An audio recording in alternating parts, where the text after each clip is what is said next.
बिस्मिल्लाहिर्रहमानिर्रहीम अस्सलाम वालेकुम जनाब। स्टोरीज़ मैंने 3 शेयर करनी है, बहुत ही अहम स्टोरीज़ हैं। और पहली स्टोरी तो आपने थंबनेल पे देख ली कि इमरान खान साहब अगले इलेक्शन में दौर से बाहर होंगे, मेरे पास इंफॉर्मेशन है, इस पे बात करेंगे। दूसरी स्टोरी कि चौधरी शुजात हुसैन साहब ने परवेज़ इलाही साहब को बड़ा सरप्राइज़ दे दिया है, ये क्या चक्कर है, इस पे बात करेंगे। तीसरी स्टोरी कि PTI में फूट पड़ गई है, मुल्तान में मुजाहरे शुरू हो गए हैं, क्यों, इस पे भी बात करेंगे। और जनाब इस सबसे पहले मैं कुछ चीज़ें आपको दिखाना चाहता हूँ। इन तीनों स्टोरीज पर आने से पहले अभी अभी बिल्कुल लेटेस्ट ये ISPR की प्रेस रिलीज आई है। उन्होंने ये कहा है, the regretful social media campaign after unfortunate heli crash on 1 August has caused deep anguish and distress among Shohada families and rank and file of the armed forces, while the whole nation stood with the institution in this difficult time. Certain insensitive quarters resorted to hurtful and derogatory comments on social media, which is unacceptable and highly condemnable. अच्छा, अब उसमें ये कहा गया है कि ये जो हेलीकॉप्टर का हादसा हुआ, इसमें शहीद हुए लेफ्टिनेंट जनरल जनाब जनरल सरफराज अली साहब भी, जो कि कोर कमांडर क्वेटा थे, और इसी तरीके से एक मेजर जनरल भी वो शहीद हुए, एक ब्रिगेडियर भी, 2 मेजर भी, एक नायक भी। तो ये बहुत बड़ा सानिया था, ये बहुत बड़ा सानिया था कौम के लिए। और पूरी कौम ने अपनी अफवाज के साथ खड़े होने और उनके साथ हमदर्दी करने, शोहदा को सराहने, और शोहदा के लिए मैंने ख़ुद अपनी मुतादिद वीडियोज़ में उनकी वीडियोज़ लगाई। यार ये बात ये है कि जिस तरीके से उस शहीद मेजर के वालिद ने उनसे विदा किया अपने बेटे से, ये आप सारी चीज़ों को छोड़ दें। मैं कहता हूँ अगर किसी में इंसानियत की थोड़ी सी रमक भी बाकी हो ना, तो उसके भी आंसू निकल आएंगे। ये जिस तरीके से यूथियों ने कैंपेन चलाई, उसी की बात हो रही है ISPR की इस प्रेस रिलीज़ में, कि वो बहुत ज़्यादा जो शोहदा की फैमिलीज़ हैं उनमें बहुत गम व गुस्सा है, पूरी पाक फ़ौज में बहुत गम व गुस्सा है। ज़ाहिर है जिनका लीडर खड़े होके जिस तरीके से पाक फ़ौज को बतौर इदारा हिट कर रहा है, वो तो फिर आपको पता है उनके वो जो बाकी नीचे होंगे वर्कर, वोटर सपोर्टर्स, और वैसे भी यूथियों का अपर चैम्बर फारिग है, उन्होंने तो सोचना तो वैसे ही कोई नहीं होता। तो ये बहुत ही एक ख़तरनाक ट्रेंड है, ये बहुत ही कौम के लिए, मुल्क के लिए एक नुकसानदेह ट्रेंड है। जब तक इसको रोका नहीं जाता तब तक ये बहुत ही ख़तरनाक है। तो इस वजह से उन्होंने यही ISPR के भी इसी वजह से कहा। आज जनाब ये मैं आपको बताता हूँ, फौजिया कसूरी साहबा पाकिस्तान तहरीक इंसाफ की बानी अरकान में से एक रुकन हैं, बहुत ही डिसेंट खातून हैं, बहुत ही ज़बरदस्त किस्म की सियासी वर्कर कारकुन रही हैं, और उनका तहरीक इंसाफ के जो जितने भी नज़रियाती लोग हैं उनके दिलो दिमाग में फौजिया कसूरी साहबा के लिए बहुत कदर है। वो किस तरीके से कल तलत हुसैन साहब के प्रोग्राम में उन्होंने अपना कथारसिस किया, उन्होंने अपना गम व गुस्से का इजहार किया, उन्होंने अपनी रिजर्वेशन, ये ज़रा सुन लें, फिर उसके बाद मैं नेक्स्ट उस पर आता हूँ स्टोरीज पे। मैं आपको बताऊं तलत, हम एक कनाडा के अंदर टोरंटो में एक इवेंट के ऊपर थे, जहां पर मैं मौजूद थी, खान साहब मौजूद थे, और उस इवेंट के ऊपर उन्होंने कुछ कहा कि शायद $3 लाख जमा हुए लोगों ने, जब लोग प्लेजेस कर रहे थे। उसके बाद कोई साल भर तक पता नहीं चला कि वो $3 लाख कहाँ गए। अब वो कहाँ गए भाई पैसे? हम पूछते रहे ईमेल्स के ऊपर कि भाई ये पैसे ट्रांसफर हुए नहीं हुए, खुदा जाने उसके बाद क्या हुआ। But like I said Talat, it's not possible. और खान साहब के अपने नाम से जो अकाउंट्स खुले हुए, हाउ इज इट पॉसिबल कि पैसा इनके अकाउंट में डिपॉजिट हो रहा है, इन्हीं के अकाउंट से निकल रहा है, इन्हीं का सिग्नेचर है, he is the signatory to the account, और इनको नहीं मालूम। और अगर if that is the case Talat, अगर पहली बात खान साहब बहुत गलत बयानियां करते हैं, आई एम सॉरी टू से सो, एंड गलत बयानी is a mild word that I am using for him. काफी लोग इस चीज को झूठा भी कह सकते हैं, बट मैं वो नहीं करना चाहती out of respect for having work with him for so many years. मगर इनको सोच समझ के बोलना चाहिए। एक हद तक झूठ चलता है तलत, बाद में तो अल्लाह का प्रॉमिस है कि वो एक्सपोज हो जाता है इंसान। ये इतनी गलत नहीं करनी चाहिए। इतना अंधाधुंध पैसा आ रहा था और ऐसे ऐसे लोगों से आ रहा था जिनको हम तो खैर जानते भी नहीं थे, बट ऑब्वियसली खान साहब जानते थे, इनके दोस्त थे, इनकी डीलिंग्स थी आरिफ नकवी के साथ, अबराज ग्रुप के। और अब ये पलट के कह देना कि जी वो क्योंकि मुसलमान है इसलिए उसके खिलाफ कोई कंस्पिरेसी है, not at all, such rubbish this is Talat. पहली दफा जो इन्वेस्टिगेशन अबराज ग्रुप के और आरिफ नकवी के खिलाफ शुरू हुई है वो यूएई से शुरू हुई थी। इसने कोई $300 मिलियन के चेक्स लिखे थे जो बाउंस हुए। ये इम्पैक्ट इन्वेस्टमेंट करने के नाम से आरिफ नकवी ने इधर उधर से जो पैसे बटोरे और लोगों से पैसे लिए, instead he spent it on luxury travels, buying properties in London, donating to his friends, whoever they may be, in whatever political parties, including Imran Khan, including maybe some others as well. वो भी investigation होनी चाहिए। But उसको ये कह देना कि क्योंकि वो मुसलमान है, what does मुसलमान have to do with this? जो क्रिमिनल है उसका कोई भी फेथ हो तलत, उसकी इन्वेस्टिगेशन होनी चाहिए। बहुत ही लॉजिकल बातें की हैं फौजिया कसूरी साहबा ने, और उन्होंने कहा है कि वो $3 लाख तो उस तकरीब में मैं खुद मौजूद थी, वो $3 लाख तो मेरे सामने जमा हुए, और वो $3 लाख हम ईमेल्स बाद में करते रहे, हम पूछते रहे भाई ये किधर गए $3 लाख, ये कैसे हो सकता है कि वो जो अमाउंट खान साहब के अपने अकाउंट्स में जाती है, वो अकाउंट्स जो खान साहब के अपने दस्तखतों के साथ खुलते हैं, और ख़ुद अपने दस्तखतों के साथ जो अकाउंट्स खुलते हैं, तो जाहिर है फिर जब वहाँ से जो रकम विड्रॉ की जाती है, निकलवाई जाती है, तो वो भी अपने दस्तखतों से। और फिर खान साहब कहते हैं मुझे तो पता ही कोई नहीं है। भाई ये कहीं आपने दुनिया में सुना? और यही फौजिया कसूरी साहबा ने बहुत ही लॉजिकल बात की कि ये क्या बात है कि जी कहा जाता है अबराज ग्रुप के वो आरिफ नकवी साहब वो मुसलमान है तो इसलिए उनको, अब खान साहब कहते हैं थोड़ी सी मनी लॉन्ड्रिंग कर ली है। खान साहब का अंदाज गुफ्तगू ज़रा चेक करें। अब वो मुसलमान है तो उनको इस वजह से टारगेट किया गया, और कोई मुसलमान नहीं है दुनिया में जो इस वक्त बिजनेस कर रहे हैं, वो मेरा टॉपिक नहीं है, और कोई मुसलमान नहीं है यहाँ पर यूएई में, और बहुत बड़े बड़े बिजनेसमैन हैं। खुद आप इंडिया में देख लें, बहुत वो भी वहाँ पर भी बहुत सारे मुसलमान हैं जो बिजनेसमैन हैं। खुद आप यूरोप में देख लें और कोई मुसलमान नहीं है, सिर्फ आरिफ नकवी को उन्होंने टारगेट करना था। ये आरिफ नकवी साहब को, जिनका फौजिया कसूरी साहबा भी कह रही हैं कि यूएई के अंदर उन्होंने 300 मिलियन के जो चेक्स जो है ना, उनके $300 मिलियन के चेक्स उनके बाउंस बैक हुए हैं, तो इस वजह से, और उनको आप ज़रा रिकॉर्ड चेक करके देख लें, उनको यूएई की कोर्ट्स ने सज़ा सुनाई हुई है 3-3 साल तक।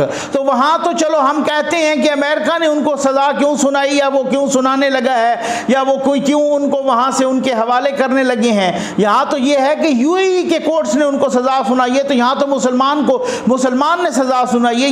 ये क्या चक्कर है? तो इसका मतलब ये है कि कोई अगर क्रिमिनल है तो फिर वो जो भी करता रहे, वो मुसलमान है या कुछ भी है, इसका मतलब ये है कि इस बुनियाद पे वो वहाँ पर भी मजहब कार्ड खेला जाए जैसे खान साहब यहाँ खेलते हैं। और इसी वजह से खान साहब ने यही सूरत हाल की है, इसी वजह से खान साहब ने, ये आप देख लीजिए कि हमें ये आर्गूमेंट दी जाती है कि जी देखें वो खान साहब तो बहुत ही पॉपुलर हैं। भाई अगर पॉपुलर हैं इसका मतलब है उनको इजाज़त है, उनको सर्टिफिकेट मिल गया है, उनको इजाज़तनामा है कि वो पॉपुलर जो उधम मचाता रहे। मुझे वैसे ना मैं इस पे मैं बात करता हूँ, लेकिन पहले ये ज़रा सहाफ़ी हैं मुबशर जैदी साहब, डान पे प्रोग्राम भी करते हैं, बहुत अच्छा प्रोग्राम करते हैं, मैं पर्सनली जानता हूँ, बतौर इंसान भी बहुत अच्छे हैं। सबको जो है ना, तमाम पार्टियों को इधर उधर थोड़ी बहुत जो है ना वो चुंझ मारते रहते हैं। सहाफ़ी का काम भी यही होता है, हर किसी को बहुत ही पॉजिटिव रिपोर्टिंग करते हैं, बतौर इंसान भी बहुत नाइस इंसान हैं।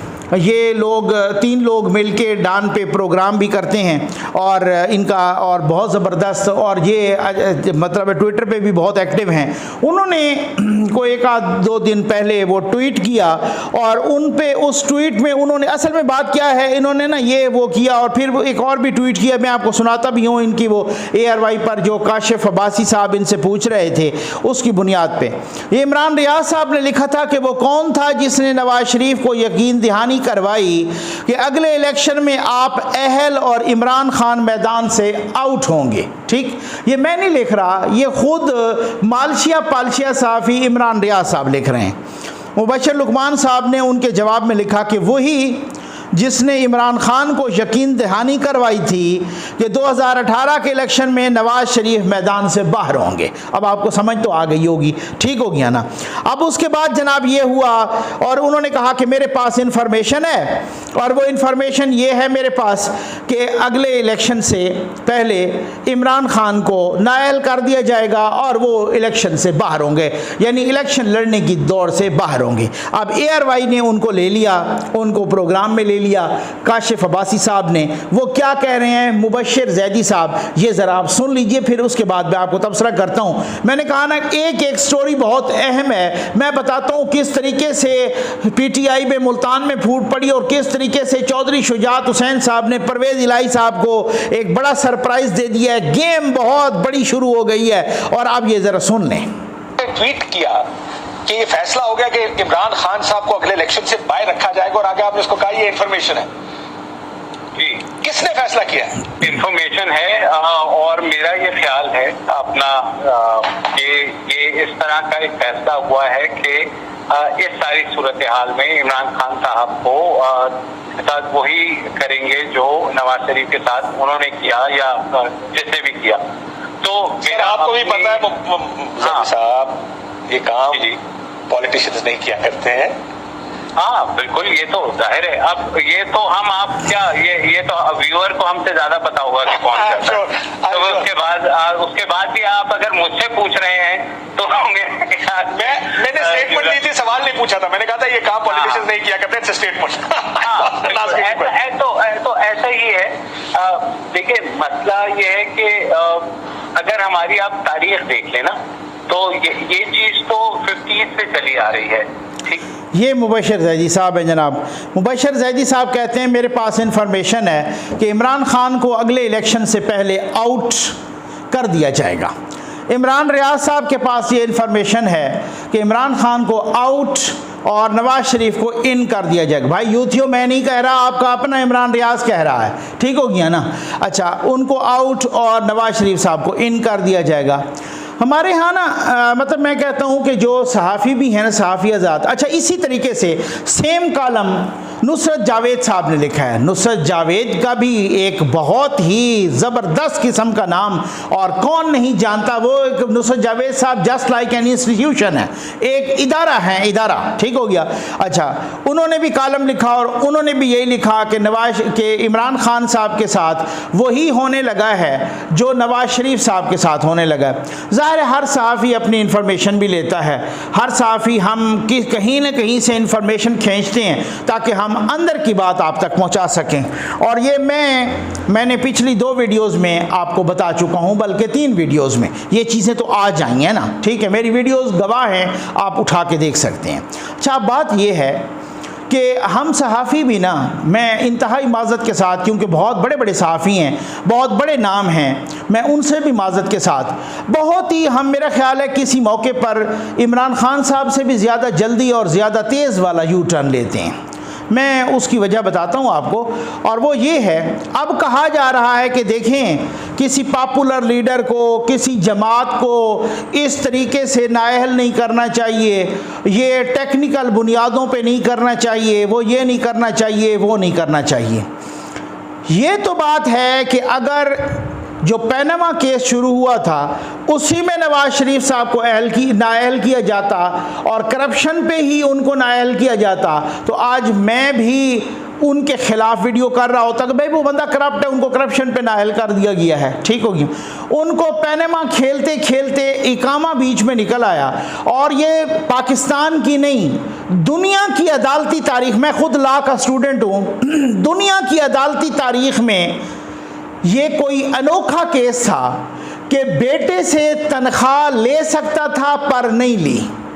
अब दुनिया में आप देख लेना कि किसी ने रिश्वत ली, किसी ने तनख्वाह ली, किसी ने ये किकबैक्स लिए, किसी ने कुछ और भी करप्शन के पैसे लिए। ये पहला ही केस था कि ये ले सकता था पर नहीं लिए, लो जी नाअहल हो गया ता हयात। इससे बड़ा तमाशा नहीं हो सकता इस कौम के साथ, इस मुल्क के साथ। तब तो आप कह सकते हैं कि आपने पॉपुलर लीडर को किस तरीके से हटाया, किसी पर गद्दारी का इल्ज़ाम लगा के ये गद्दार हैं और किस तरीके से उस पार्टी को ख़त्म करवाया। ठीक है जी, ANP की मैं बात कर रहा हूँ, उस वक्त वो NAP हुआ करती थी, ठीक है, नेशनल अवामी पार्टी। ये तो एक अलग बात है।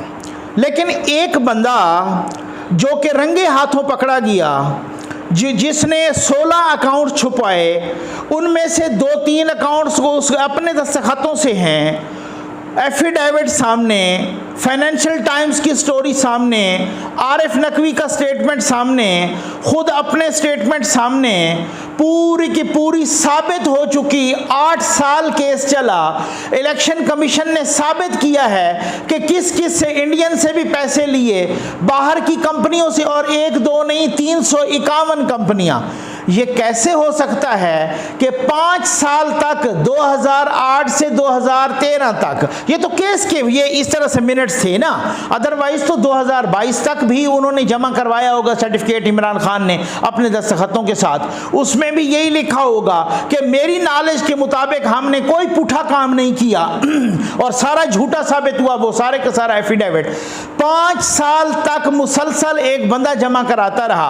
आज अगर वो ये कहता है कि मुझे अकाउंटेंट धोखा दे गया, तो भाई अगर यहां आपको अकाउंटेंट धोखा दे गया, अपना काजी फायजीसा के खिलाफ आपने भेजा और आपको वहाँ भी धोखा हो गया, आपने कहा गलत किया है, उसके बाद आपने कहा हमने ये भी हमाकत की थी चीफ इलेक्शन कमिश्नर को मुतय्यन करके और ये इनकी अपॉइंटमेंट करके। तो ये जब आप हमाकतें करते हैं, जब आपको लोग धोखा दे देते हैं, जब आपको अकाउंटेंट भी धोखा दे देता है, तो फिर इस मुल्क का प्राइम मिनिस्टर जिसका अंगूठा न्यूक्लियर बटन पर होता है, उसको अगर एक अकाउंटेंट धोखा दे देता है तो फिर उसको कोई हक हासिल नहीं है प्राइम मिनिस्टर की सीट पे बैठने का।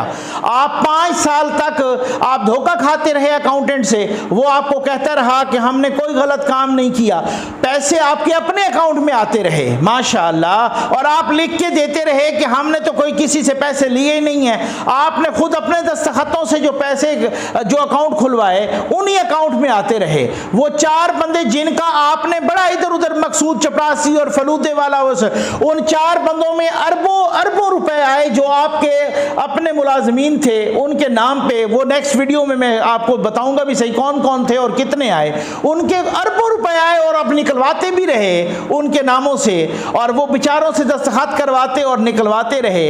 इतने सादा तो ना बने, इतने मासूम तो न बने सर। बात यह है कि अगर मैं भी इमरान खान साहब के साथ हूं, अगर उनको वो गद्दारी का फतवा लगा के, अगर उनको जो, आप यकीन जानिए अगर यहाँ पे ये मगरबी जमहूरियत होती, अगर यहाँ पे ये अमेरिका की जमहूरियत होती, यहाँ पे मगरब की, बरतानिया की, यहाँ पे यूरोप की, बाकी ऑस्ट्रेलिया की, कहीं पर भी, इवन इंडिया की भी, ये अगर जमहूरियत होती, और अगर जमहूरियत में आप इमरान खान साहब कैंपेन करते इलेक्शन लड़ने के लिए कि मैं आऊँगा तो मैं खुदकुशी कर लूँगा लेकिन IMF के पास नहीं जाऊँगा, फिर वो जब आए तो तारीख का सबसे बड़ा कर्जा ले लिया।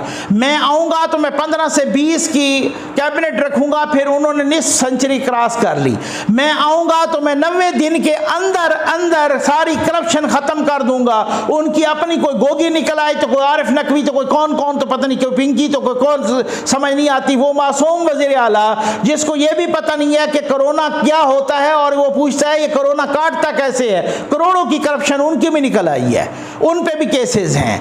वो खान साहब कैंपेन ये करें कि मैं अपने नीचे वाले तबके को उठाऊंगा ऊपर, मैं गरीब को उठाऊंगा, मैं सारा पैसा लगाऊंगा ही गरीब पर, आप बेफिक्र रहो। और वो जब आए तो खड़े होकर ऐलान करें कि मैं आलू और प्याज के रेट तो मालूम करने ही नहीं आया, तो फिर ये आलू और प्याज गरीब का मसला नहीं है तो और किसका मसला है। वो जब वोट मांगे तो ये दिखाएं, वो कहते सज्जी दिखाएं, और जब हुकूमत में आए तो ये खबी मार दें अवाम को। इंसाफ से बताइए, मेरा आपसे सवाल है कि अगर ये किसी भी मगरिब की जमहूरियत में हुआ होता, लोग उसी वक्त चढ़ जाते खान साहब नीचे उतरो, क्योंकि आपने धोखे से वोट लिए हैं, हमसे ये दिखा के वोट लिए और हमें ये मार दिया। ठीक है ना, यही होता है ना। तो खान साहब इतने मासूम नहीं हैं। मैं इसी वजह से इंतहाई माजरत के साथ अपने तमाम बड़े बड़े जर्नलिस्ट को, बहुत ही प्यारे भाइयों को कहता हूँ, आप उसको मजलूम अब ना बनाएं। आप उसको मासूम ना बनाएं। अगर किसी बंदे ने कोई गलत काम किया है उसको सज़ा दी जाए तो आप बताएं किस तरह से दी जाए। अगर उसको जेल होती है तब वो नाअहल होता है, अगर वो उस तरीके से 62(1)(f लगता है तब भी वो नाअहल होता है। उसके सारे पुठे करतूत पकड़े गए हैं। अब उसके बाद आप कंपेयर कर रहे हो कि जिस तरह से नवाज शरीफ को नाअहल किया गया था इस तरीके से इसको भी अगर किया जाता है। भाई उसको उस तरीके से नहीं किया गया था, उसको पनामा खेलते बीच में से ही कामा निकल आया था। उसको जज बशीर ने सजा दे दी, उसी फैसले में लिख दिया उस जज बशीर ने कि नैब करप्शन साबित नहीं कर सका। यानी ये भी आप अनोखी बातें देखें कि ये कह चुका है। यानी ये ऐसे ही है कि किसी पर कत्ल का इल्ज़ाम हो, कहें कि ये जो प्रोसिक्यूशन है, ये जो इस्तिगासा है, ये कत्ल का इल्ज़ाम साबित नहीं कर सका, लेकिन मैं फिर भी इसको फांसी दूंगा। ठीक है जी, ये बात है। नैब करप्शन साबित नहीं कर सका, लेकिन नवाज शरीफ को फिर भी सजा दी जाती है 10 साल की। अब आप अंदाजा कीजिए, यहाँ तो तारीख के ऐसे ऐसे पुठे सबक मिले हैं हमें। यहाँ तो अदालती तारीख के, यहाँ तो ऐसा हमारा बतौर कौम हमारा मुंह काला हुआ है। अब आप उठ के नवाज शरीफ साहब के साथ उनको मिसाल दे रहे हैं, तो खुदा का नाम माने, इस तरह से कल्टियाँ ना मारा करें और इस तरह से इमरान खान साहब की तरह उससे भी ज़्यादा तेज़ यू टर्न न लिया करें। कानून और आइन को अपना रास्ता लेने दें। अब जो सूरत हाल हुई है और अब जो जिस तरीके से अब इलेक्शन कमीशन से भी 18 तारीख के लिए माफ़ कीजिएगा खान साहब को नोटिस जारी हो गया है तोशाखाना रेफरेंस पे नाअहल, तो अब इस वजह से कि बहुत सारी चीज़ों रंगे हाथों पकड़े गए हैं। यूथिये बिल्कुल अब कैथारसिस कर रहे हैं, यूथिये बैकफुट पे आ गए हैं, यूथियों का लीडर भी बैकफुट पे आ गया है। यूथियों में बहुत ही खलबली सी मच गई है। और अब आप अंदाज़ा कीजिए, अब हालत ये है कि मुल्तान के अंदर एक रिजेंटमेंट है, मुजाहरे हो रहे हैं। क्यों?